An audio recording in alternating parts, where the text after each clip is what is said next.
Professor Lifton for inviting me and to be participating in the 9th annual Genocide Awareness Week.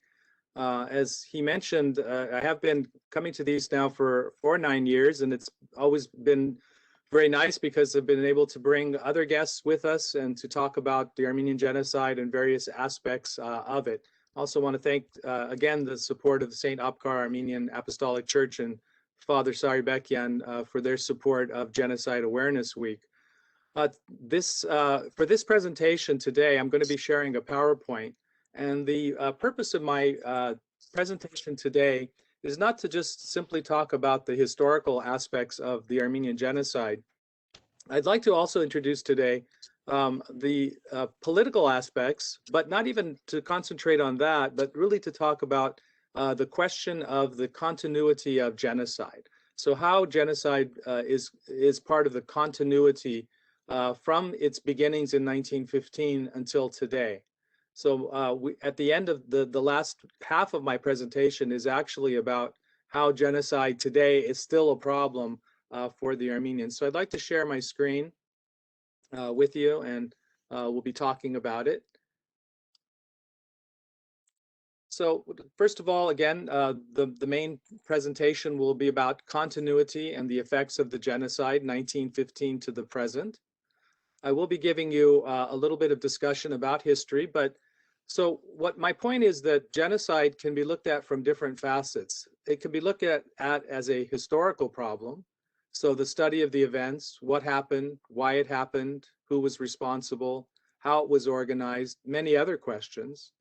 Versus the issue of genocide as a political issue, the use of the word, the question of political responsibility, the denial of genocide by the Ottoman Empire and its successor state, the Republic of Turkey, and efforts to attain international recognition of the genocide.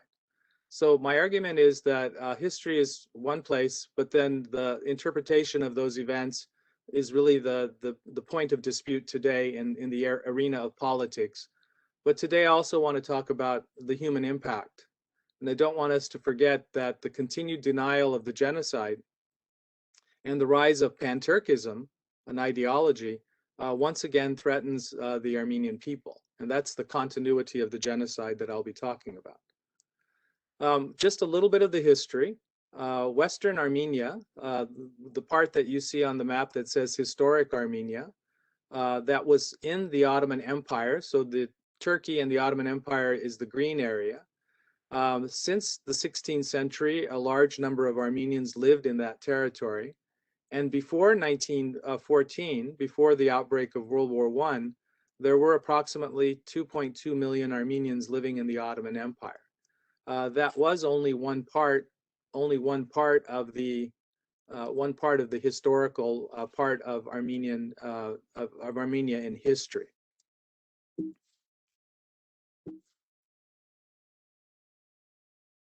Now, let's take a look at population statistics as well, because I think that's important. This map shows gradations in concentration of Armenians by color. So the more intense colors are areas which were more highly populated by Armenians. The circle inset on the bottom gives you an idea of the number of Armenians in the world in 1914. It was approximately 4.5 million. Of which equal numbers lived in the Russian Empire, which was to the east, and then 45% also lived in the Ottoman Empire. That's prior to 1914 and the Armenian genocide. However, after the Armenian genocide, if you look on the area, the territory which is now part of the Republic of Turkey, you can see that in these areas there are almost no Armenians living. And if you look at the total number of Armenians, it's only about 2.9 million, of which only now 4% in 1926 lived in those territories. So the result of the Armenian genocide was the almost complete elimination of Armenians living in the western part of their historic homeland, or the eastern provinces of the Turkish Empire. And the primary means for the completion of the genocide was through the process of what is called deportation. And the deportation was targeting the civilian population. and this was primarily aimed at women and children. So the larger red dots indicate, again, areas where Armenians were living, and you can see that the arrows are pointing towards roads or pathways by which the population was eventually directed, ending up in the deserts of Syria and Iraq. So if you happen to survive the journey, which many people did not, then you ended up in the deserts of Syria and Iraq, and again, you wouldn't have much chance of survival. So it's estimated that close to 1.5 million Armenians died in the period between 1915 to 1923, which was close to 75% of the Armenian population. Now, these are historical facts that I'm presenting to you. Where do we get the evidence of what took place? It's through archival evidence. And pretty much every government involved in this area in World War I, the Turkish, the British, the French, the German, the Russians, and the Austrians, as well as Armenians, have their archives or government records which document what took place in 1915 to 1923. There are also the memoirs of survivors. There is also media coverage, both in the United States and in Europe, and also the reports of American and British missionaries who were living in the Ottoman Empire and were eyewitness to the tragedy that unfolded. And just a few of these genocide memoirs that are in English, and there are now hundreds of these throughout, covering the whole period of 1915 to 1923. And what's remarkable is the consistency in the stories that are told in the process of genocide, the process of deportation, so where people were forced to leave their cities and their towns and their villages. It's remarkably similar. And so books called Judgment unto Truth, or Death March, or In the Shadow of the Fortress, or A Hair's Breadth from Death are an example of this genre, which give added historical depth to the process of genocide. One of the things that people often talk about is about the affirmation of the genocide by the official United States government, so United States documentation. In 1914, 1915, when World War I first erupted, the United States was a neutral power. And the ambassador to Ottoman Turkey from the United States was Henry Morgenthau.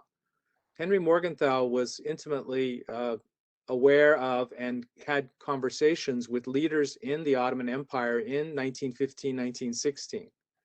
And he wrote his own story about what took place, called Ambassador Morgenthau's Story, which again is his eyewitness interactions with these Turkish leaders. And basically, his conclusion is that it was a genocide. He doesn't use the word genocide because the word genocide was not created until 1943, but he does talk about the plan for the elimination of the Armenian race. US diplomat Louis Einstein also wrote a book called Inside Constantinople, and it's based on the reports of US consular figures who were based in those areas where Armenians were living. And he wrote a book about that. But Ambassador Morgenthau's story is a very important story because it really does give an insight into the thinking of the leaders of the Turkish government about the massacres. And they were not reticent about talking about the process of deportation. So Morgenthau's work does document that as well. Now, another very important work is a book called The Slaughterhouse Province, which was an American diplomat's report on the genocide.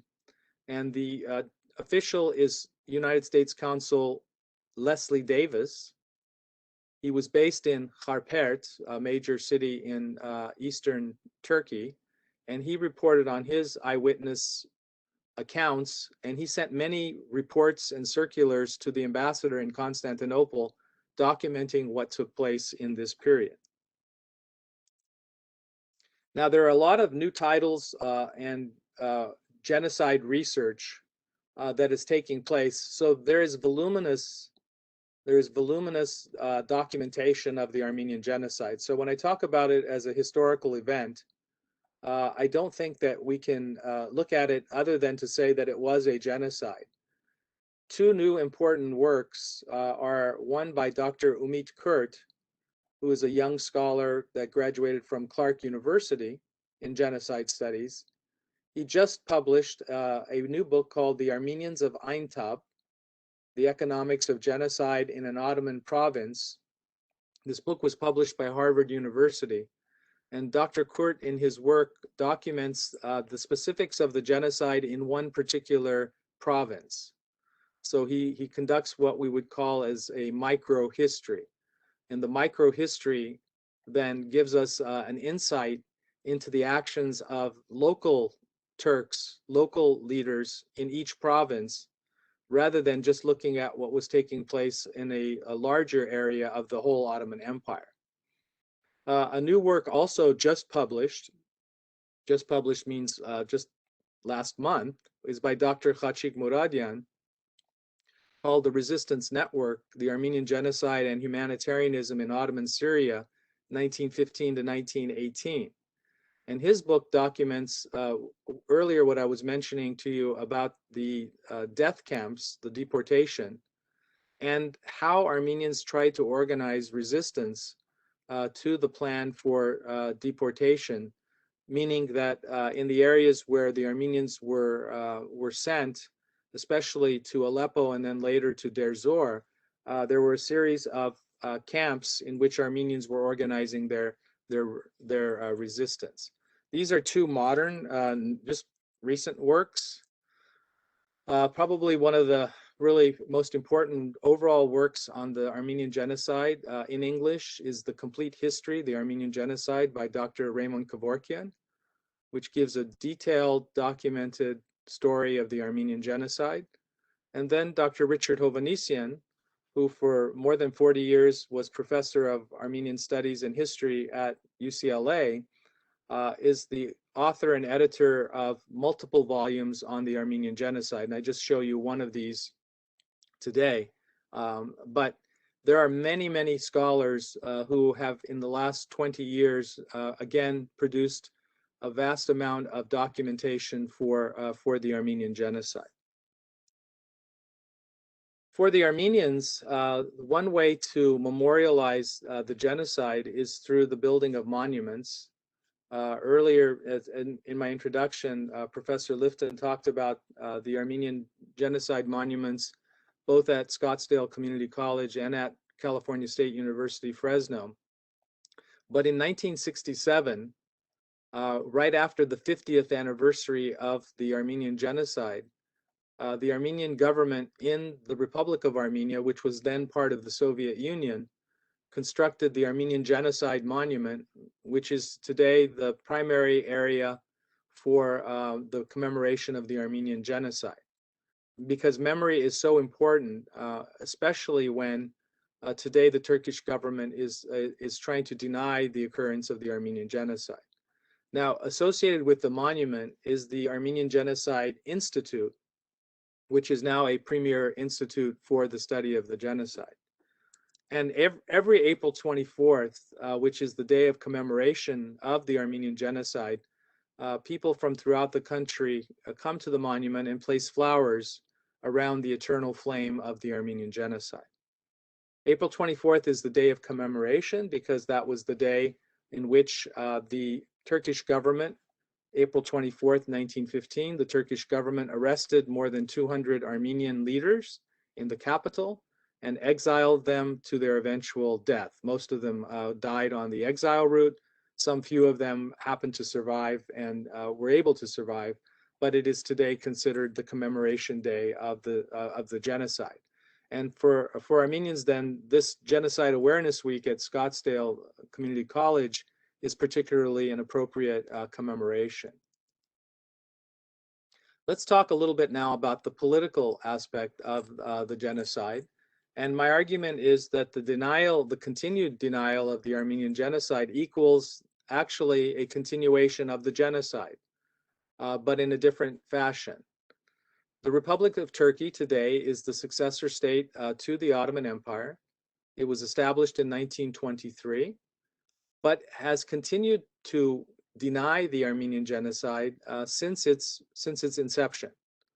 And the denial has taken many forms in many of the policies taken by the state of Turkey to deny the Armenian genocide.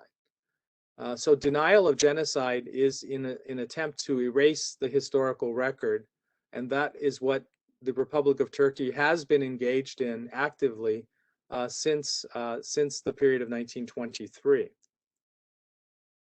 One example of this is really the actions taken by Turkey within its own country.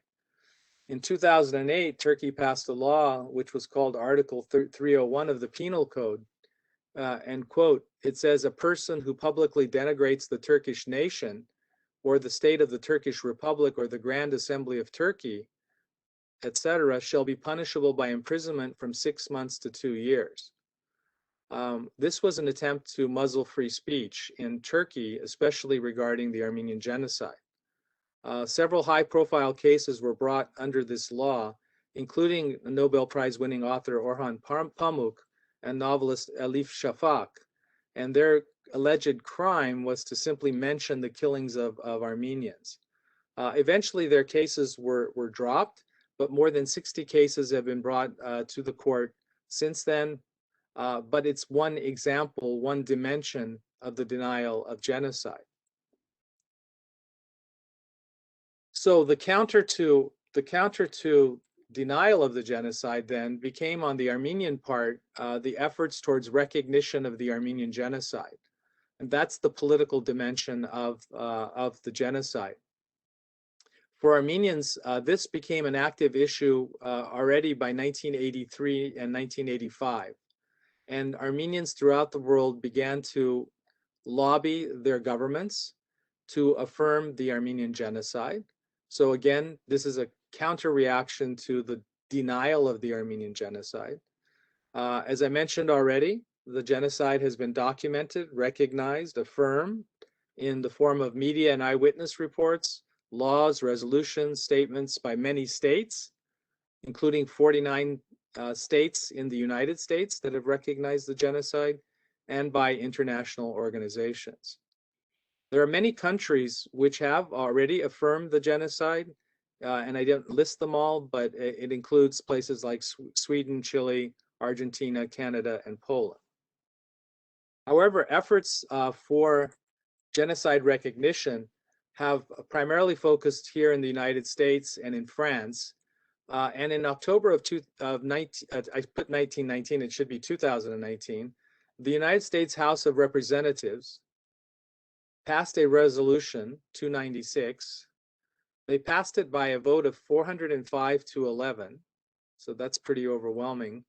And the Senate passed exactly the same resolution unanimously, resolution number 150, regarding the Armenian genocide.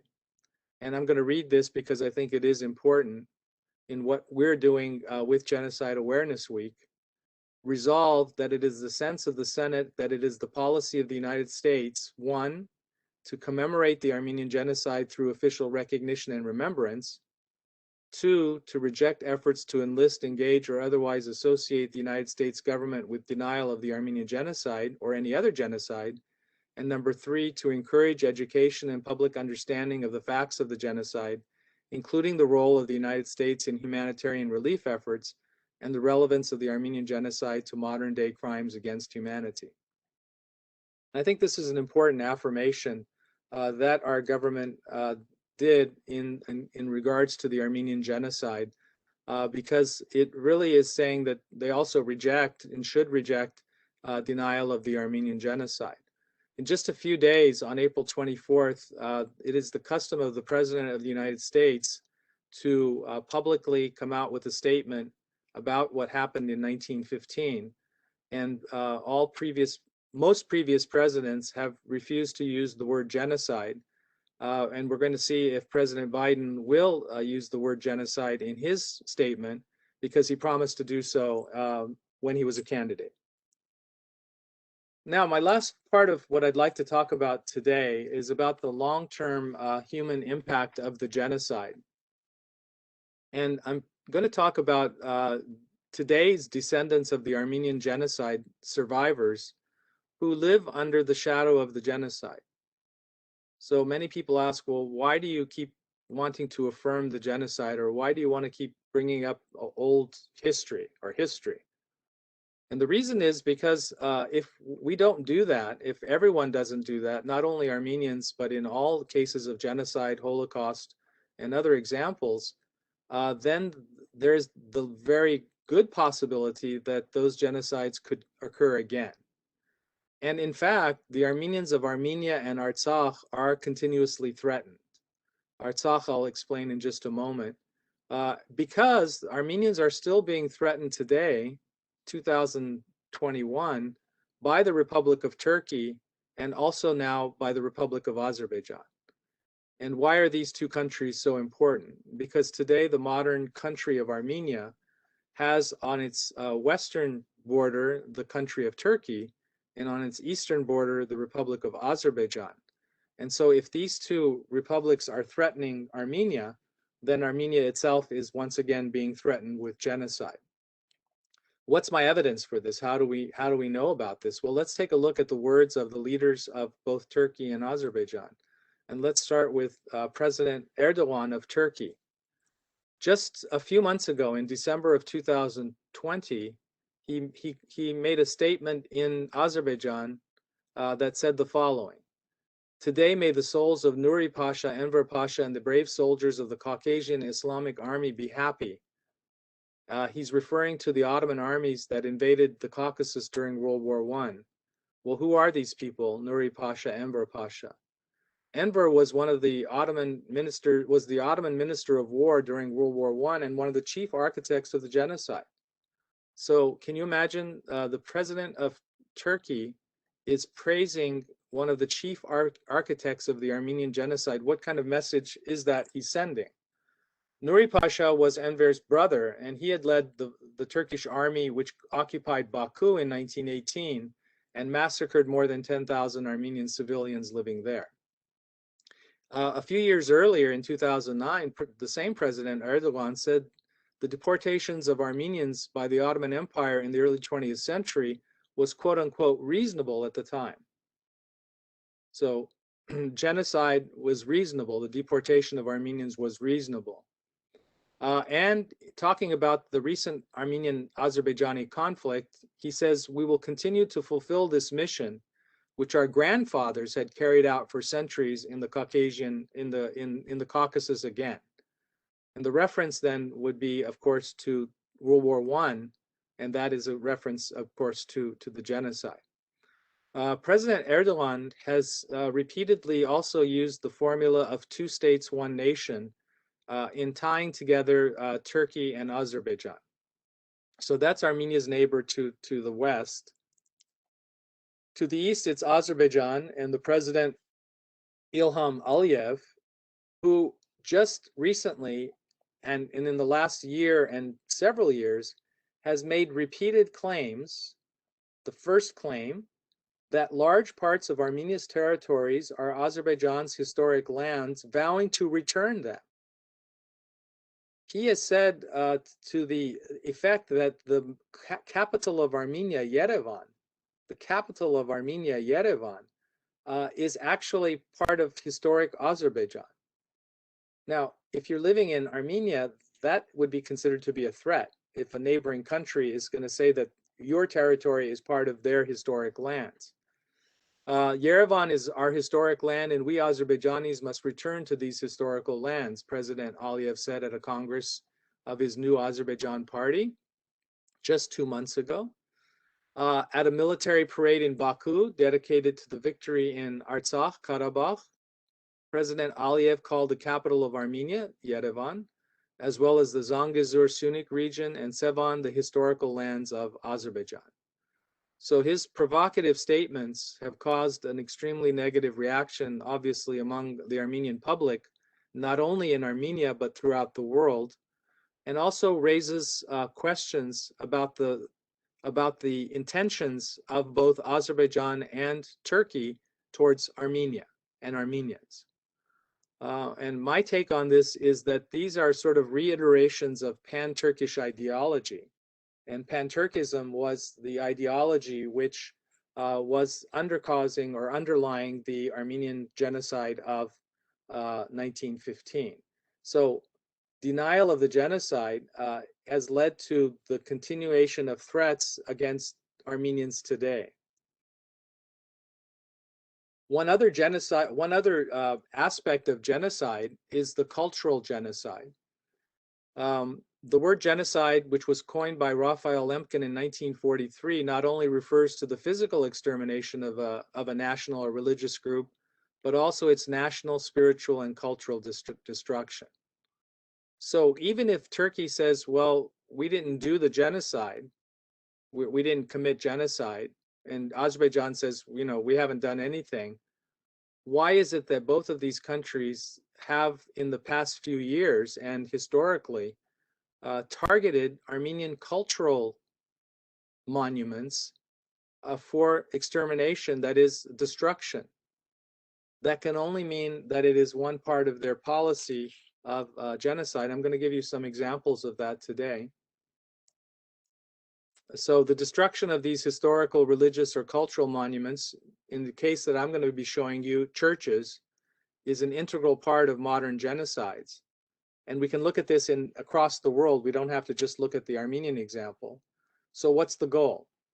It's annihilate the memories of the people who created the monuments, destroy the major symbols held by the people, and destroy the objects of cultural memory.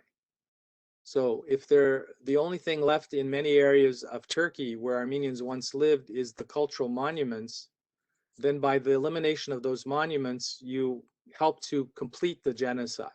So this is the final phase of genocide. A survey done by the Armenian Church in 1913-1914 on the eve of World War I and the Armenian genocide estimated that at the time there were more than 2,538 churches, plus monasteries and schools in the Ottoman Empire.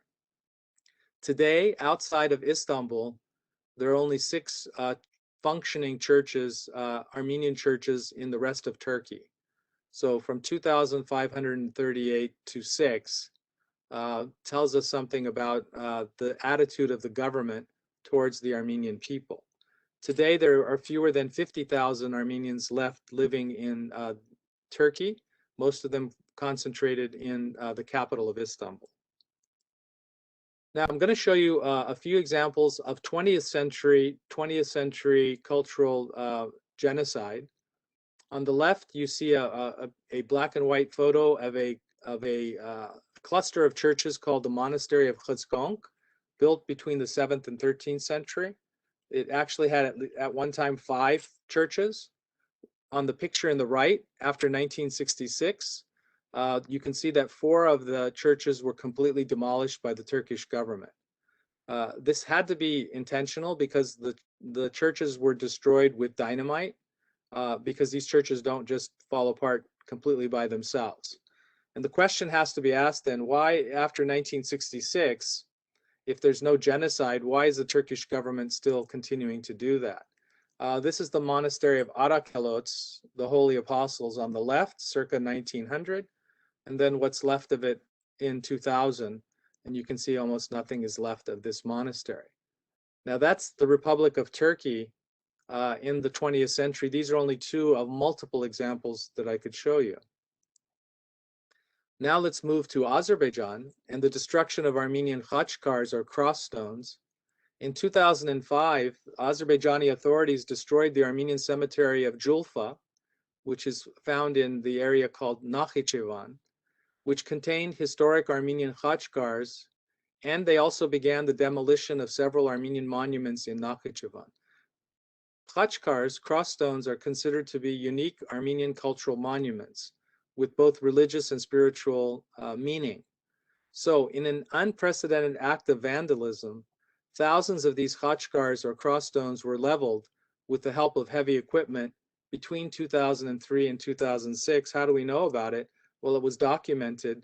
On the left, you see the original khachkar field, which was the world's largest area, one area of Armenian khachkars. On the right, you see Azerbaijani soldiers with sledgehammers and using heavy equipment to completely level that Khachkar field.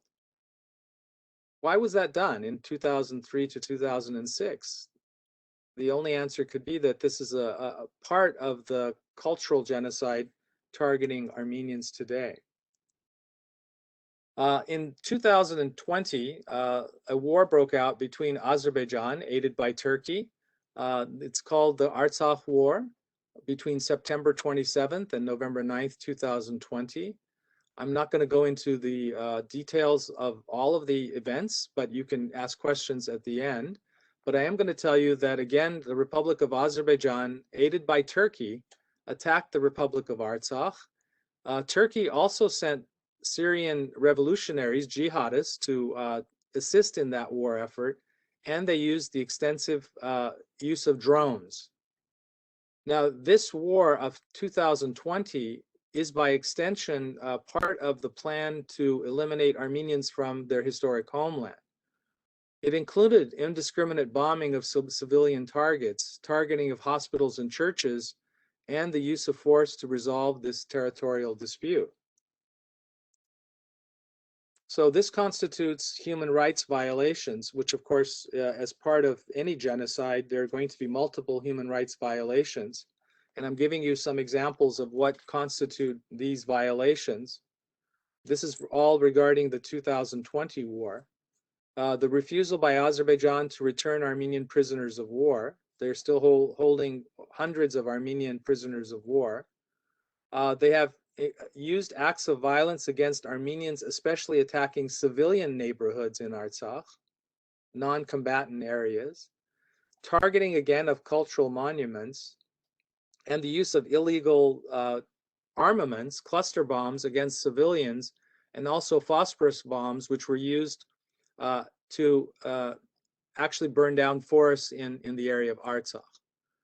All of this, in my way of thinking, is part of the larger picture of genocide, and why it's so important for the world to be aware of what took place in 1915 and then to connect it to what's taking place today.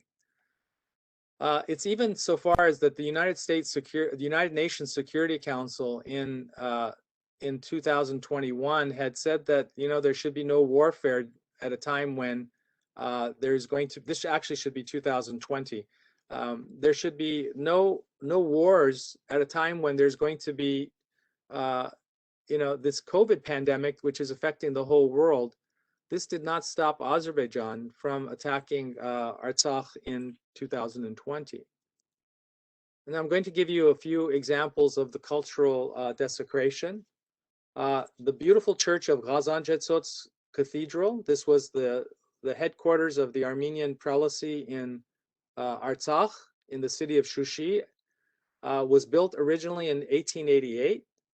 This is how it looked prior to the war in 2020. And then it was targeted with missiles by Azerbaijan on October 8th, 2020. You can see damage to the roof. There are holes now in the roof. This area was taken by Azerbaijan in 2020. And this was an interior view of the cathedral. So these churches have been targeted as part of the process of cultural genocide. Another example is the Holy Mother of God Church in Jibrail. Jibrail is in the southeastern area of the Artsakh Republic, which was taken over in the war. This is the church as it appeared prior to the war.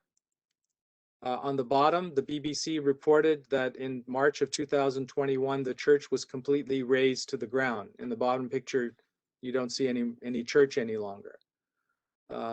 Why is there this animosity and targeting of Armenian cultural monuments unless it's part of a larger plan for genocide? One more example, this church is called in Armenian Ganach Jam, the green church, because it was in an area which is very green. It's called the St. John the Baptist Armenian Church. It was originally built in 1818. External view on the left, internal view on the right. And then following the ceasefire on November 9th, on the left is an aerial view of the church. You can still see the two domes in the church. Today, if you look at the picture taken with the aerial view, you can see that the church has been again destroyed. And this was one of the most important Armenian churches in Shushi in the area of Artsakh.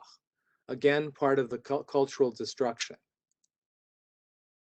And just the most recent news, just a couple of days ago, 3 days ago, Azerbaijan's president Ilham Aliyev inaugurated what's called the Military Trophy Park in the capital of Baku, dedicated to celebrating the country's victory in the 2020 war. This is an open-air museum or park dedicated to the victory, but it is the very antithesis of memory in the sense of what we've seen with the Armenian Genocide Monument.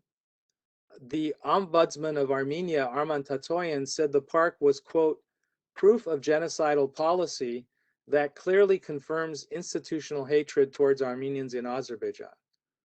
Why is that? What is contained in this trophy park?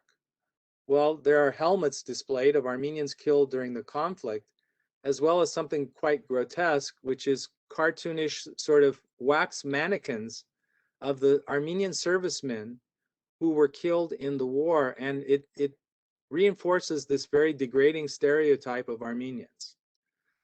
So many of these mannequins, these so-called wax mannequins, show these servicemen as either dead or dying. So this is what I call the sort of impunity of violence, impunity of genocide, meaning that when genocides are not condemned and those held responsible punished, what happens even 100 years later is that leaders once again sort of raise the specter of genocide again. And I think that what happens here, these are examples of this continued genocide towards the Armenians.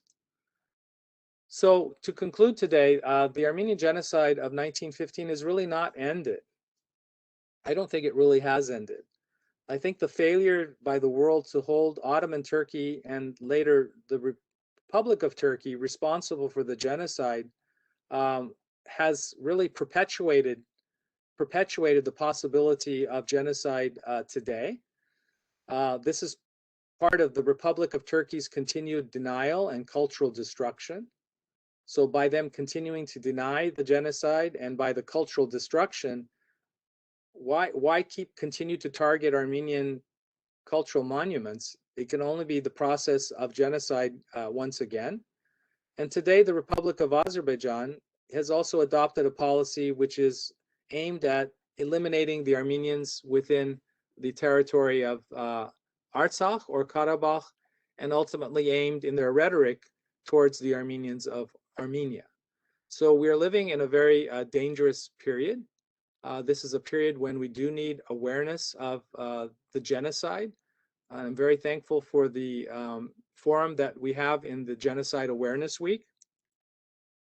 How do we stop genocide? It has to be through awareness, through major international institutions who must publicly continue to act on this genocide. I think, again, forums on Genocide Awareness Week, such as Genocide Awareness Week, bring attention to the problem of genocide, and not only to the Armenian genocide, but genocide as a global problem. And it's a problem which is not only affecting the past, but is affecting generations today. And I'm one of those, as are Armenians and their friends throughout the world who today feel very threatened. And just to conclude, for those of you that are interested, you can always contact me for more information about the Armenian genocide. And I've given you 3 links here, which take you to important sites. And I mentioned the Armenian Genocide Museum Institute, which is an important site for learning about the Armenian genocide. And there's plenty of other areas that we can look at. So thank you for your attention today, and it's the end of my presentation, and we can take a look at questions. So thank you, Professor Lifton, for giving me this opportunity to present today. Thank you very much, Barlow. I appreciate it. Dr. Demirgradation, thank you very much. There have been some comments here that I think you have in front of you as well.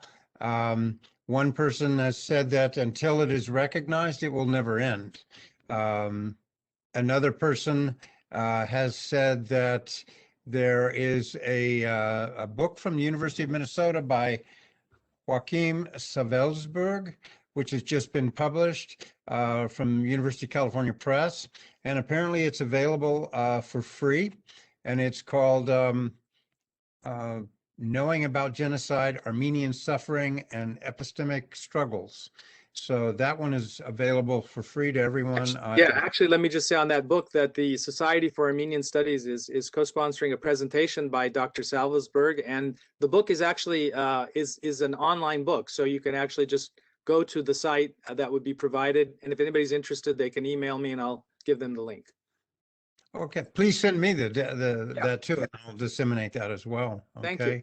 Ramona Malikian has just said that what else can the Armenian diaspora do to encourage the current U.S. administration to take more of an interest and involvement in supporting and protecting Armenia and its people? So, I mean, there are two major Armenian lobbying groups in Washington, D.C. that have worked for over 30 years, 40 years, working to bring attention to the Armenian genocide. As I mentioned to you, the Congress has an Armenian caucus, as well as does the Senate, and they have both worked to bring the Armenian genocide to the forefront. We saw that in the 2019 resolutions. So I think you just have to be politically active. And I would say that, again, let's not make this just an Armenian issue, right? This is an issue which is worldwide. There are potential genocides taking place right now, meaning the precursors to genocide are in place in many areas of the world. So people have to be politically aware and talk to your political representatives to make sure that these things don't break out. Okay. Here's one. How many Armenians immigrated to the U.S. during the genocide? And how did some of these survivors of the genocide make it to the U.S.? Were there programs in place by certain nations to help them? So the story is that before World War I, there were approximately 100,000 Armenians that had already immigrated to the United States. Between 1914 and 1920, because of the war, there wasn't very much immigration. And then between 1920 and 1965, Armenians began to immigrate. There were what were called Nansen passports, which allowed Armenians to travel to the United States. And then immigration, once it opened up in the United States after 1965, many more survivors from the Middle East and other areas were coming to the United States. So these survivors settled in places like the San Joaquin Valley in Arizona and other places, and they really just built up their communities there. Okay, thank you. Someone asked for us to post this link to chat. I can say that this presentation is being recorded and it will go on YouTube, so you can watch it and pause it and get information from that. And that will happen soonish, because I'm in the middle of a conference. I can't do it like right today. So what I'd like to know is, the UN came out with this statement, but the UN seems so impotent in some ways. And why isn't more coming out with, people were appalled by what happened in Syria with ISIS destroying cultural artifacts and stuff. And now this is happening in Armenia and Nagorno-Karabakh, and it doesn't seem to be much of a reaction. So what is happening there? Well, I think it is the question of, the politicization of the word genocide and the way that genocide is approached by countries in the world today. So it's very easy to block genocide condemnation because the Security Council, one member can easily block that type of discussion. And then there's the whole network of, alliances and friendships between countries, especially in the past few years between the United States and Turkey, with a long relationship through NATO and otherwise. So I think the United Nations becomes, unfortunately, it should be the forum where you can talk about these issues and the world can take unified action. But we've seen over and over again in the past few years that it's just been almost a non-reaction. And this has really been one of the most shocking things to me, how much the war in 2020 really had such little reaction in places like the United Nations, when we see especially the cultural destruction taking place. I don't really have an answer other than that. I just think that the countries that don't want to speak up because they have relationships with countries that are responsible for these actions. Yeah, and also China will always block things like that because they're committing genocide now against the Uyghurs, and so they will block anything because they don't want interference in their own country and such. So, Right. um, yeah, are you optimistic that the United States government, now with what 49 states declaring the fact that yes, this was truly a genocide, are you optimistic that the U.S. government the federal government will finally say yes, this was a genocide?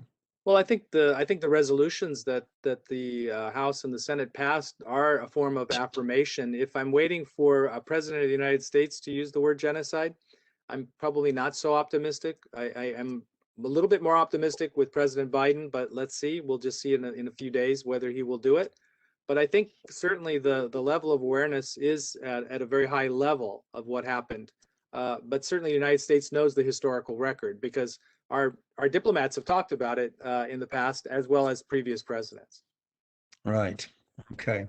Well, I remember that there was a former president who promised he would use the word genocide, and then I believe he did, but he only used it in the Armenian term, not in the English, and so it was rather meaningless to most people other than Right, Armenians. Armenians were saying, why, right, Uh, exactly. so.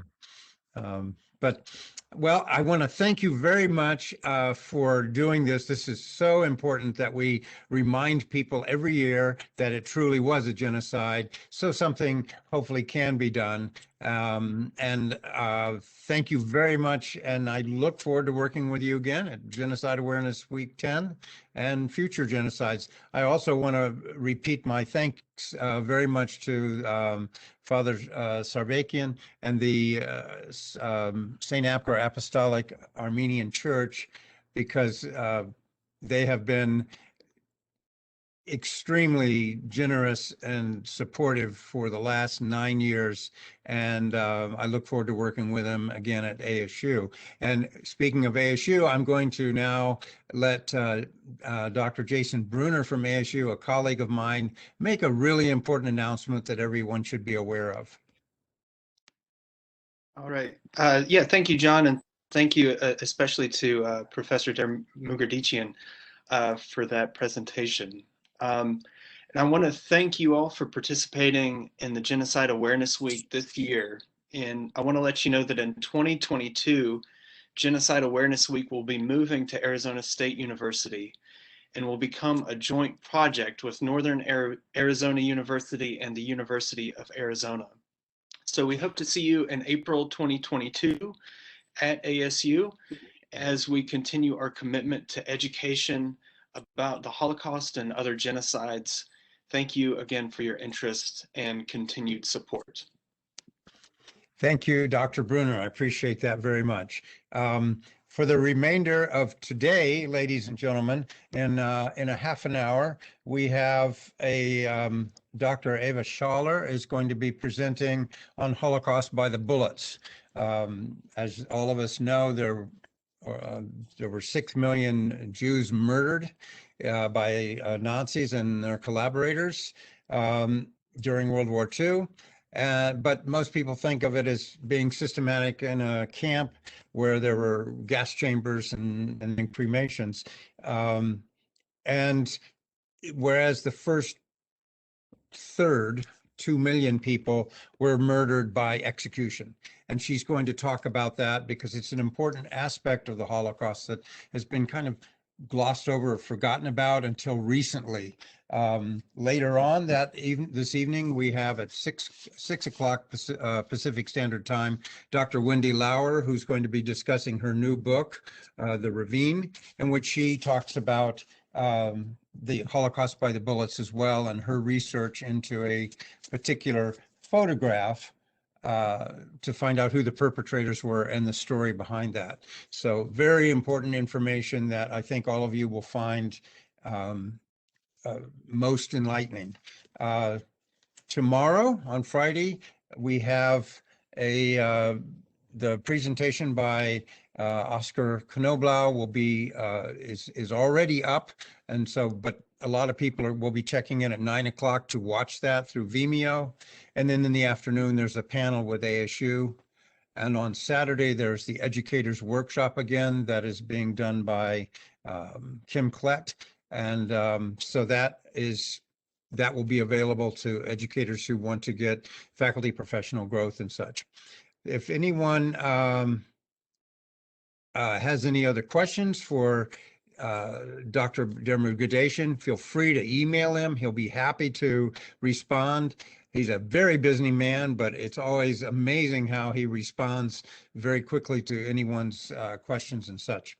So I look forward to seeing you in the next 30 minutes or so at Dr. Schaller's presentation. And thank you very much for attending. And have a very good day, and we'll see you in a little while. Goodbye, Thank you. everybody. Bye-bye.